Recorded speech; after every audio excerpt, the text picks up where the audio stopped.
নমস্কার বন্ধুরা, কলিনের রান্নাঘরের আজকের রেসিপি হলো শোল মাছের তেল ঝাল। মাছগুলো কেটে পরিষ্কার করে ধুয়ে নিয়েছি। এবার কড়ায় গরম তেল বসিয়ে মাছগুলোকে ভেজে নেব। মাছ ভাজার সময় গ্যাসটা সিম আঁচে দিয়ে রেখেছি, কেননা মাছের তেল ফেটে যেতে পারে। মাছগুলোর এক পিঠ ভাজা হয়ে গেছে, এবার উল্টো পিঠটা ভেজে নেব।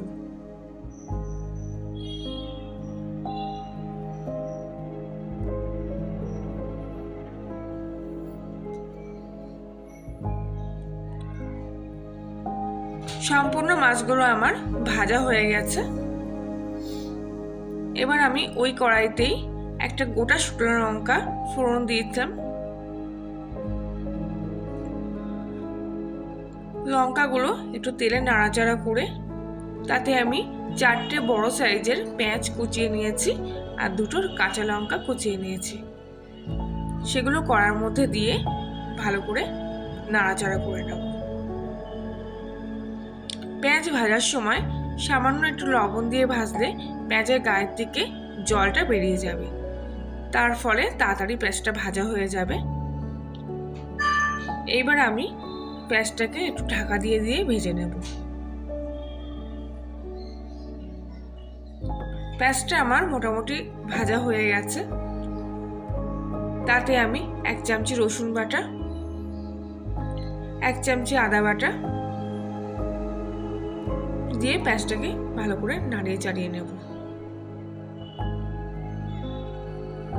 মশলাটা মোটামুটি ভাজা ভাজা মতো হয়ে গেলে তাতে 1 চামচি হলুদ গুঁড়ো,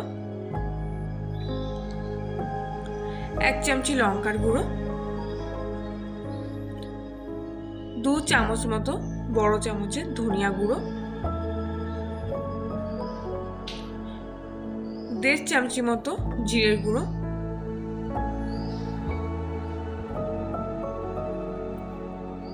সম্পূর্ণ মশলাগুলো দেওয়া হয়ে গেলে এইবার আমি ভালো করে মশলাটা কষিয়ে নেব। মশলা ধোয়া জলটা দিয়ে দিলাম ওর মধ্যে। মশলাটা কষা হওয়া পর্যন্ত অপেক্ষা করব।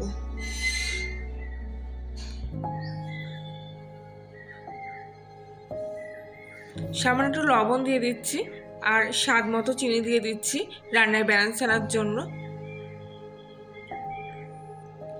দেখুন মশলার গায়ের থেকে তেল ছেড়ে দিয়েছে, তার মানে আমার মশলাটা সম্পূর্ণ কষা হয়ে গেছে।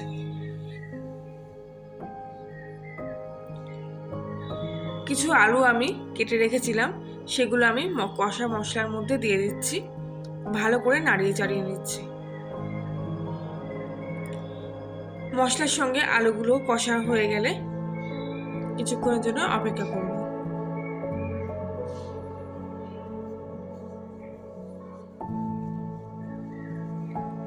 আলুগুলো কষা হয়ে গেছে, এবার আমি পরিমাণ মতো জল দিয়ে দিয়েছি।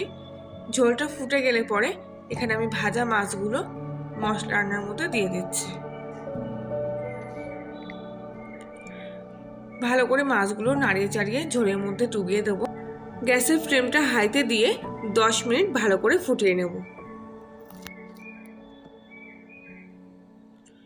এরপর কিছু ধনিয়া পাতা কুচি ওপর থেকে ছড়িয়ে দেবো। ঝোলটা ভালো করে ফুটে যাওয়ার পর দেখুন লাস্টে 1 চামচি মতো গরম মশলা দিচ্ছি। আর ঝোলের গায়ে থেকে তেল ছেড়ে দিয়েছে, তার মানে কিন্তু রান্নাটা আমার সম্পূর্ণ হয়ে গেছে।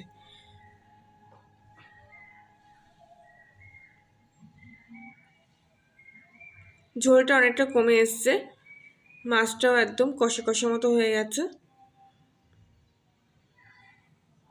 সম্পূর্ণ রান্নাটা আমার হয়ে গেছে। এবার আমি একটা থালায় নামিয়ে নিচ্ছি। শোল মাছের তেল ঝাল আমার রেডি। দেখুন কি অসাধারণ কালারটা এসছে, দেখলেই বুঝতে পারছেন কি সুন্দর হয়েছে, আর খেতে তো আরও অসাধারণ হয়েছে। আপনারা ঠিক এইভাবেই বানিয়ে ফেলুন শোল মাছের তেল ঝাল। রেসিপিটা ভালো লাগলে অবশ্যই লাইক, শেয়ার, কমেন্ট করবেন এবং নতুন হলে সাবস্ক্রাইব করে পাশে থাকবেন।